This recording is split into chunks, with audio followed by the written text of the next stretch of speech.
उसको अपने प्यारे के नाम जप के सिवा और कुछ अच्छा ही नहीं लगता है। बस उसकी लीला कोई सुना दे, उसके गुणों की चर्चा करा दे, उसकी रूप माधुरी का चिंतन करे। तो मेरे प्रभु का स्वभाव है कि जो प्रभु को जपते हैं, प्रभु उनको जपते हैं। ये बात समझ लो। आप प्रभु की लीला कथा सुन रहे हैं, प्रभु आपकी को देखकर इस भाव से, जब हमारा हृदय पवित्र होता है तभी हम भगवान को भाव से बच पाते हैं। अभी भाव नहीं, अभी तो भाव की केवल बातें सुन सुना के बातें करते हैं, भाव नहीं जागृत हुआ। भाव जागृत होने पर इन तीन पर आपका महत्व तो नहीं रह जाएगा। स्वजन संबंधियों पर, अर्थ के द्वारा प्राप्त होने वाले भोगों पर, और इष्ट देव से बिलक साधनाओं पर, इन पर आपका राग नहीं रह जाएगा। ये पहचान है भाव की। आराध्य देव पर ही केवल, जैसे गोस्वामी जी कहते, बने तो रघुबर ते बने, बिगड़े तो भरपूर, तुलसी औरन ते बने, ता बनिबे पे धूर। जब तक नाशवान पदार्थों में महत्व रहेगा, ये जो श्लोक है कि जिस प्रकार से भक्त मेरी शरण में आता है, मेरा भजन करता, मैं वैसे ही उसका भजन करता हूं। नाशवान पदार्थों का महत्व देने से हमारा मन अपवित्र हो जाता है। नाशवान पदार्थों के भोगने से हमारी इंद्रियां और तन अपवित्र हो जाता है, हमारे कर्म अपवित्र हो जाते हैं। तो जन्म निश्चित हो गया अगला। और जब हम भगवान की शरण में आते हैं, भगवत नाम जप करते हैं, भगवत शरणागत होते हैं, भगवत भक्तों का संग करते हैं, तो सारी मलिनता नष्ट हो जाती है। तन की, मन की, स्वभाव की, सब मलिनता नष्ट हो जाती है। इस बात को समझिए। शरीर, इंद्रिया, मन, बुद्धि, पद, योग्यता, अधिकार, धन, जमीन, जितनी भी ये सब हैं, इनमें रुचि, आसक्ति, ये तुम्हारे मन को पवित्र कर देगी, तन को अपवित्र कर देगी, स्वभाव को अपवित्र कर देगी। अगर इन्हीं सभी को प्रभु को समर्पित करके कर्तव्य कर्म का पालन करते हुए नाम जप करोगे तो सब कुछ पवित्र हो जाएगा। जैसे जड़ मिठाई कभी ऐसे लगाने वाली नहीं होती, लेकिन जब प्रभु को अर्पित करते तो प्रसाद हो जाती है। मांग करके किनका मिलता है तो बड़ा आनंद का अनुभव होता है, मेरे प्रभु का प्रसाद है। ऐसे ही शरीर, इंद्रिया, मन, बुद्धि, पद, योग्यता, अधिकार, धन, जमीन, जो कुछ भी है उसे प्रभु को अर्पित करके अपने कर्तव्य का पालन करते हुए जो नाम जप करता है, उसका तन पवित्र, उसका मन पवित्र, उसका स्वभाव पवित्र, उसकी सब वस्तुएं पवित्र हो जाती है। अब तो वैसी निष्ठा नहीं दिखाई दे रही है, होगी किसी के अंदर। पहले महापुरुषों में देखा, जैसे श्री चतुर्भुजदास जी महाराज, जो सेवक जी के मित्र थे, अगर जिस गांव में गए वहां अगर वैष्णव नहीं है, कंठी तिलकधारी, तो उस गांव के कुएं का पानी भी नहीं पिएंगे, ऐसी निष्ठा रखते थे। यहां एक भी वैष्णव नगर में नहीं थे। नगर क्या है, ये भूतों का डेरा है। फिर जहां भगवान का भक्त नहीं, भगवान का भजन नहीं, नाम कीर्तन नहीं, उस नगर का पानी नहीं पीते थे। ये उनके चरित्र में आया है। बहुत पवित्रता का निर्वाह महापुरुष जन भजन के लिए करते थे। गले में कंठी नहीं, मस्तक पे तिलक नहीं, तो हाथ से पानी पीने की रुचि नहीं है। ऐसी निष्ठा, निष्ठा में ही तो सब। इसी निष्ठा का प्रभाव दैवी शक्ति को भी परास्त कर दिया। एक दिन एक नगर से निकल रहे थे तो देखा एक आदमी चिल्ला रहा था, रो रहा था, उसके हाथ पीछे बंधे हुए थे और बड़ा ढोल नगाड़ा बज रहा था, उसको घसीटते हुए ले जा रहे थे। चतुर्भुज दास जी मंडली के सहित मुरली मनोहर अपने ठाकुर को लेकर, मुरलीधर को, वो विचरण करते थे। तो उन्होंने लोगों से पूछा, ये आदमी इतना त्राहिमाम बोल रहा है, इसका कोई साथ क्यों नहीं दे रहा है, इसको क्या? तो बोले ये देवी के बलि चढ़ाने के लिए ले जाया। देवी की बलि? कहाँ है मंदिर? गांव के बाहर है। वाघ पहले उसको रोकवा दिया, इतना भजन का तेज था। उन्होंने रुकवा दिया और दरवाजे पे गए और कहा कि तुम मां हो? कैसी मां हो जो तुम अपने बच्चों की हत्या करवाकर मुस्कुराना सीखती हो? तुम मां हो, इसका मतलब है तुम्हारे अंदर ममत्व नष्ट हो चुका है। चाहे कोई भी सृष्टि का जीव हो, वो तुम्हारा बेटा होता है। कुपुत्रो जायते क्वचित कुमाता न भवति। ये कैसा न्याय आपका कि आपके सामने आपके बेटे को बंदी बनाकर बलि दिया जा रहा हो, आप प्रसन्न मुद्रा में हो।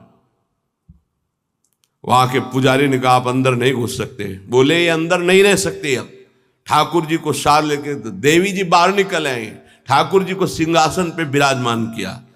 उनके भागवतिक वैष्णव तेज भजन के प्रताप से लिखा हुआ है भक्तमाल जी में भी, जहां भी उनका चरित्र चतुर्भुज दास जी का, ऐसे हरिव्यास देवाचार्य जी। तो देवी जी ने कहा क्या आदेश है हमारे लिए? देवी जी ने कहा तो उनका पहले यहां के राजा को बोलो कि आज के बाद अगर यहां बलि चढ़ी तो सर्वनाश तुम ही करोगी। बोलो जाके यही।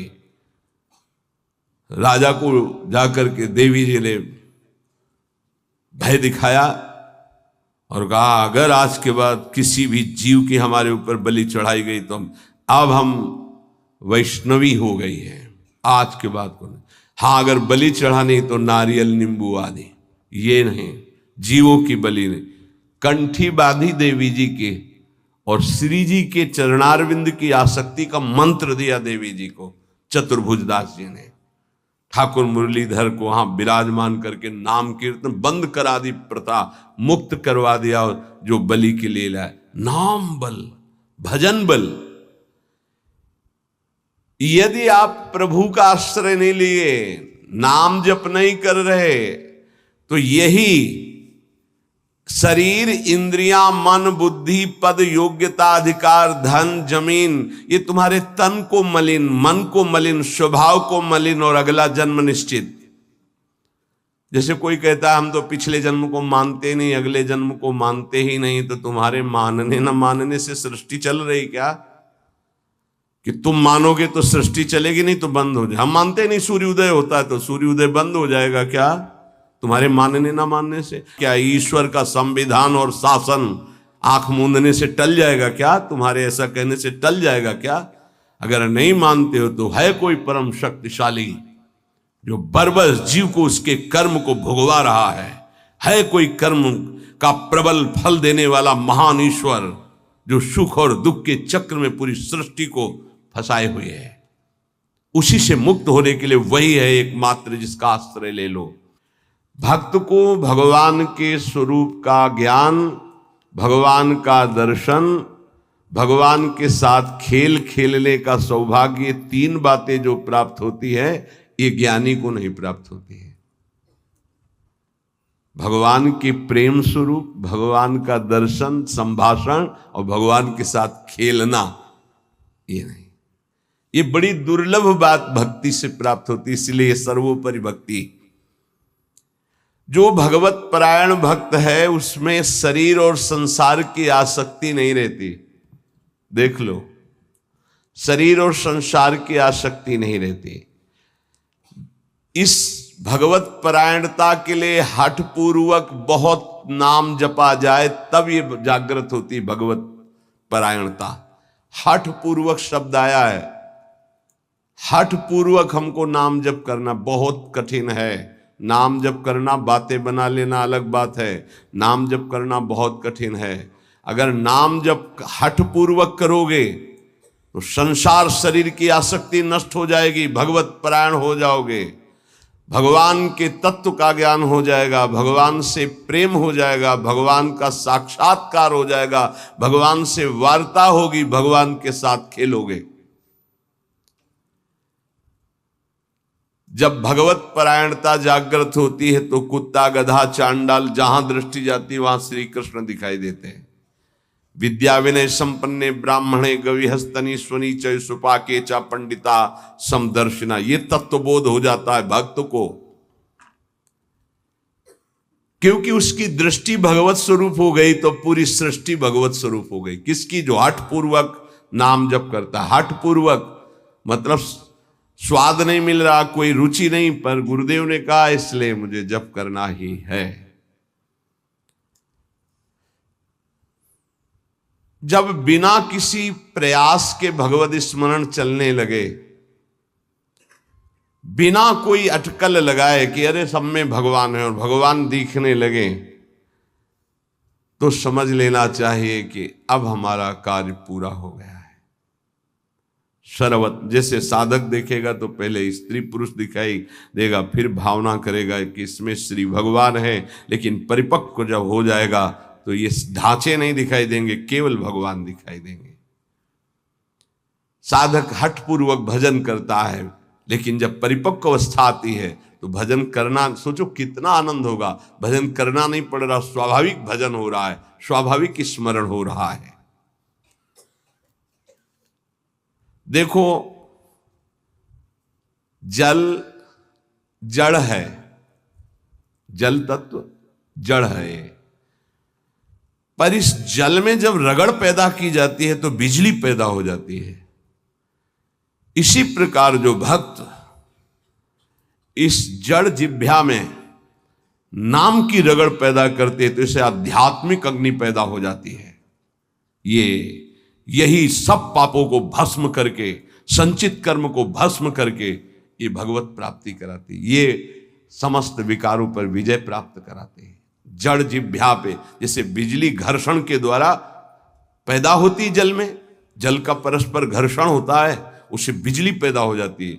ऐसे जिह्वा और नाम का घर्षण होता है तो एक आध्यात्मिक शक्ति पैदा होती है जो समस्त कामनाओं पर विजय प्राप्त कराती है, जो माया को पराजित करके भगवत साक्षात्कार कराती है। पकड़ो भाई, बात को पकड़ो।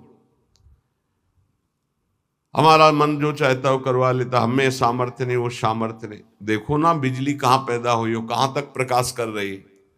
ये बिजली पैदा होने का स्थान थोड़ी है, बिजली तो कहीं और पैदा हुई, लेकिन एक संबंध के कारण वो यहां भी प्रकाशित हो रही। क्रम से संबंध है तो यहां प्रकाशित हो रही। ऐसे ही रोम रोम रग रग में अध्यात्म शक्ति का प्रकाश, तो जगत में जो भी उसके सानिध्य में आएगा वो अध्यात्म शक्ति संपन्न हो जाएगा। ये बिजली पैदा करो, बिजली तुम्हारे अंदर वो सामर्थ्य है कि तुम ये आध्यात्मिक शक्ति प्रकाशित कर सकते हो। क्या करो? बोले इस जड़ जिह्वा में नाम को रगड़ो, इसी से बिजली पैदा हो जाएगी। बहुत संघर्ष करता है तब भाव का प्रादुर्भाव हो जाता है। ये यथा माम प्रपद्यन्ते तास तथैव भजाम्यहम् मम वर्तमानो वर्तन्ते मनुष्या पार्थ सर्वशा।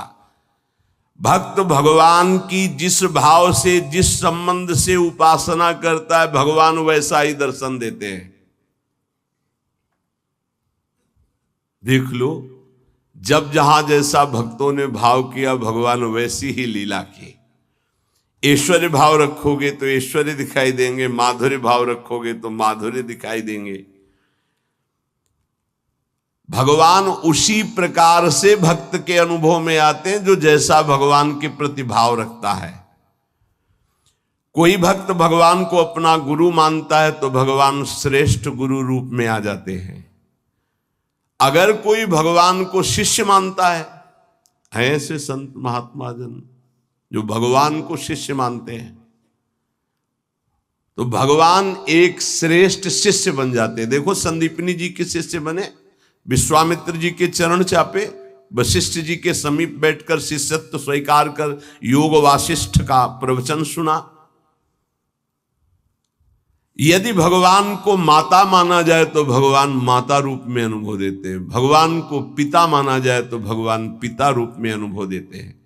भगवान को पुत्र माना जाए तो भगवान पुत्र रूप में अनुभव। देखो, एक दिन देवर्षि नारद जी दर्शन करने गए नंद महल में, तो देखा मोटी डेहरी बाबा की डेहरी, तो उसको लालजू महाराज लांघना चाहते थे, दरवाजे के बाहर खेलने जाना चाहते थे। अभी खड़े होना ठीक से आया नहीं था, घुटनों के बल चल रहे थे, तो ऐसे चलते हुए घुटनों के बल ऊपर ऐसे देहली के हुए, चरण ऊपर उठ गए, हाथ ऐसे हो गए, अब देहली के बीच में टंगे हुए और रो रहे हैं। नारद जी ने देखा, साष्टांग दंडवत किया, बोले प्रभु देहली पार कर दे क्या? तो बोले जानते नहीं हो क्या हमारे लिए देहली? उन्हें बोले जानते हैं प्रभु, वामन अवतार में एक चरण बढ़ाया था तो ब्रह्मलोक तक गया था। तो बोले तुम जानते हो ना ये तुम्हारे लिए लीला नहीं है, मुझे पुत्र भाव से उन लोगों ने भजा है तो उनकी सुख के लिए मैं लीला करूं। चलो बीणा लो और दूर खड़े होकर के दर्शन करो। रोने मैया मैया मैया भागती हुई आई, अरे मेरे लाला, उठाया गोद में और दासियों को डांट रही, तुम लोग ध्यान नहीं देते, देखो लाला मेरा कष्ट। मैया की गोद में। अगर कोई मुझे पुत्र मानता, देखो जगत को एक क्षण में रचने वाले पिता उनको पुत्र माना तो घुटनों के बल भक्त के आंगन में चल रहे। जगत का भरण पोषण करने वाले प्रभु का भरण पोषण यशोदा मैया के वक्षा स्थल के दुग्ध से होता है। कैसा भाव का खेल है। ये बड़ा सुंदर स्वरूप है। जब यशोदा मैया छड़ी लेकर, बहुत उपद्रवी हो गया है, लालजू महाराज ने देखा आज तो पिटेंगे। मैया आवेश में है, ऐसे दोनों हाथ से ऐसे, तो पूरा काजल गाल में, कितनी सुंदर शोभा, विशाल नेत्र है ना, एक बूंद आंसू नहीं, और रोते जा रहे। मैया की तरफ भयचकित देख रहे, दया आ जाए छड़ी ना। कौन है, भ्रकुट टीढ़ी कर दे तो भय को भी भयभीत कर देने वाले प्रभु। ये देखो भाव देश का स्वरूप देखो। अरे छठी के दिन इतनी विशाल पूतना को भी, तो इनके लिए कोई भय है क्या? लेकिन भाव का देखो खेल। मैया ने पुत्र माना तो प्रभु वैसे ही लीला दर्शा रहे। अरे और तो और बात जाने दो, यदि भगवान को नौकर मान लो तो वो नौकर भी बन जाते हैं। वो कह रहे हैं कि नौकर बनू हजाम। कैसे अद्भुत। त्रिलोचन जी के यहाँ, एकनाथ जी के यहाँ श्रीखंडिया के रूप में, माधवदास बाबा के यहाँ स्वयं जगन्नाथ जी सेवक ही बने हुए तो लगे ही।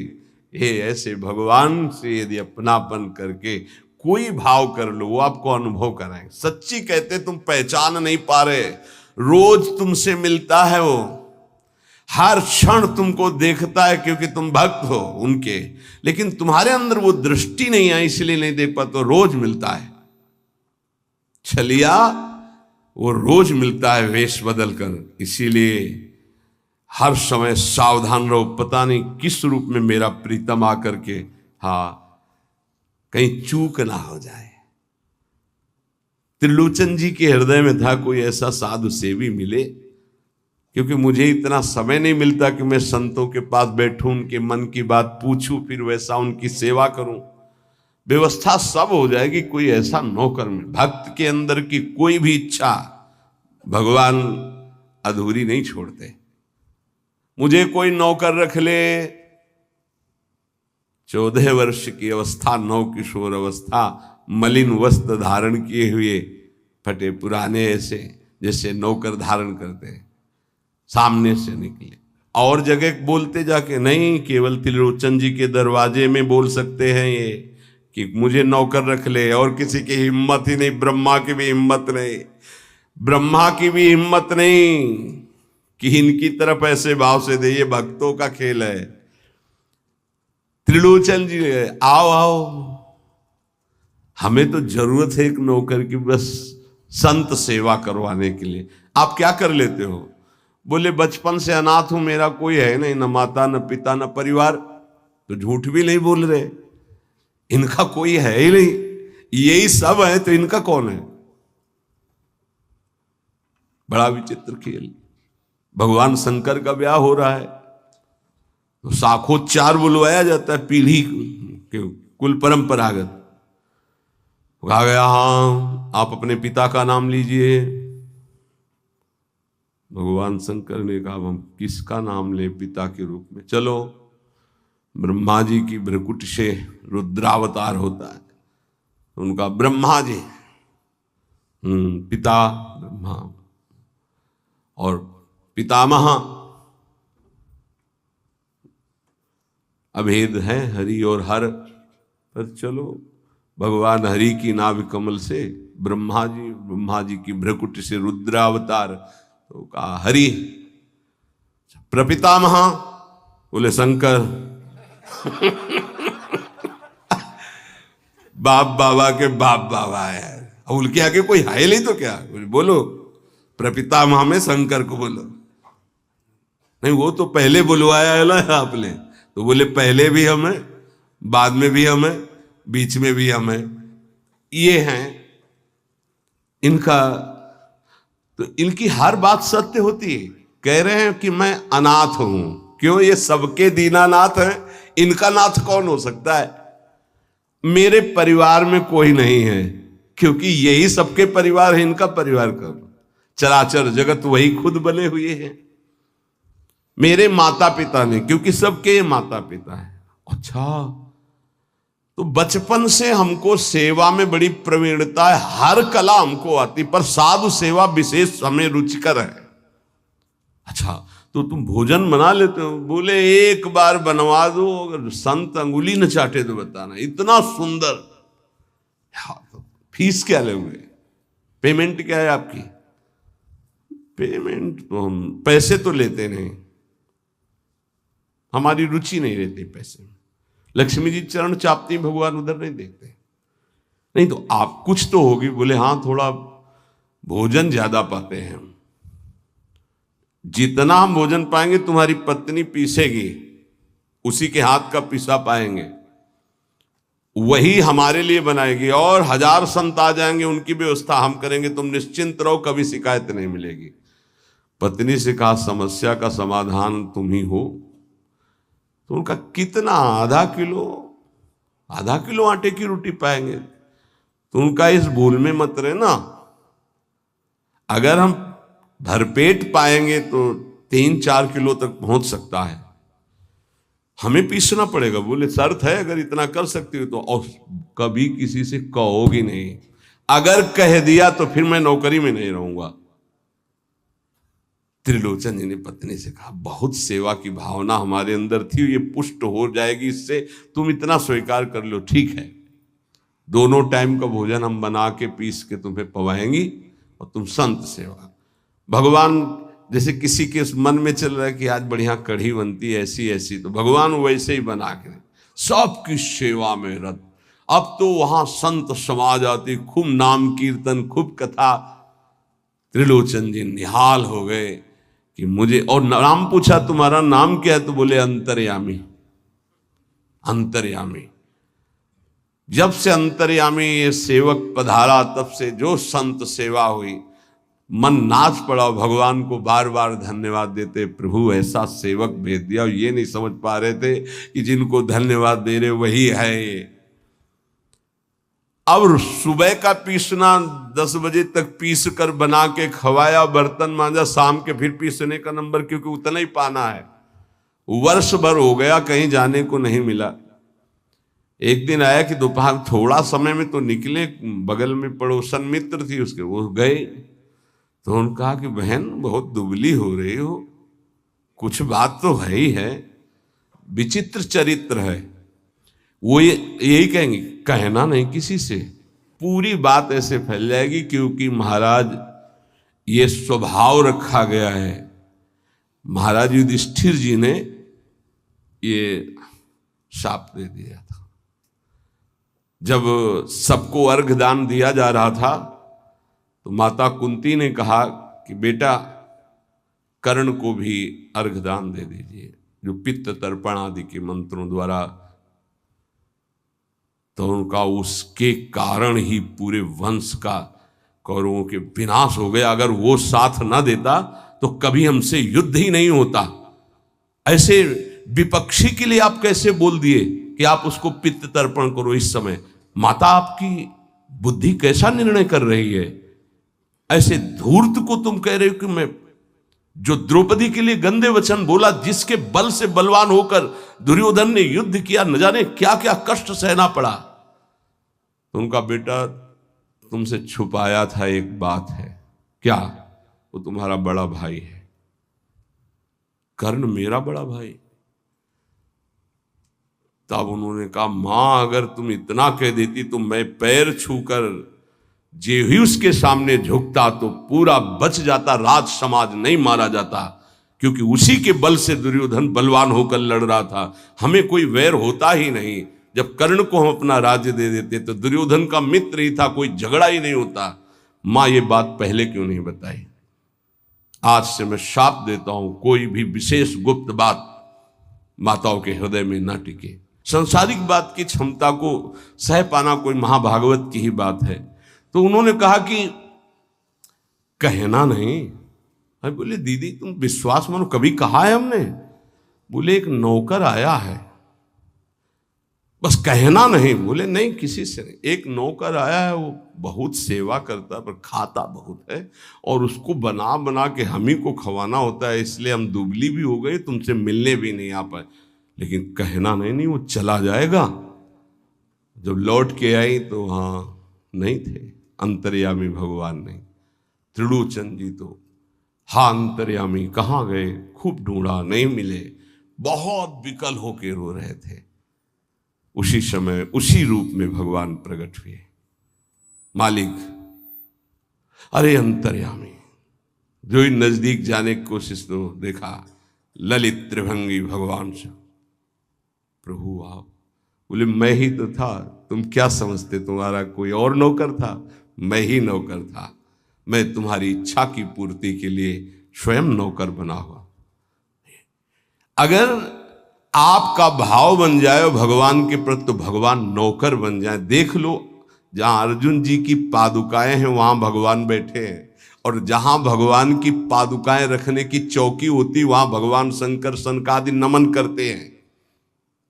शिव सनकादि जहां वंदना करते हैं, जिनकी चरण रखने की चौकी में, वो भगवान वहां बैठे हैं सारथी पद पे, और रथी रूप में अर्जुन भक्त बैठा है। कैसी प्रभु तर उतर कपि डार पर है, प्रभु ऐसे बैठे हैं और सब ऊपर बैठे, डाल में बैठे। प्रभु तरुतर कपि डाल पर देखिए आप। बड़ा विचित्र भगवान का कृपा प्रसाद है। जो भगवान को दोस्त मानता है तो भगवान दोस्त बन जाते हैं। जो भगवान के लिए जितना व्याकुल होता है भगवान उसके लिए उतना व्याकुल होते हैं। भगवान भक्त के बिना तभी नहीं रहते जब भक्त भगवान के बिना नहीं रह सकता। ये ध्यान रखना। आप जी रहे हो अच्छे से, वो छुपे हुए हैं। जिस दिन आप व्याकुल हो जाओगे वो छुप नहीं पाएंगे, वो बड़े प्रेमी हैं, तत्काल आपका साक्षात्कार हो जाएगा। भगवान श्री कृष्ण चंद्रजू कहते हैं मुझे जो जिस भाव से भजता है। देखो अभी क्या भाव से भज रहे हो? अब भी भज रहे हो विषय भाव से, भोग भाव से। जिस भाव को आप, तो वही श्री कृष्ण बने हुए। सच्ची बात मान लो, उनके सिवा कोई नहीं बना होगा।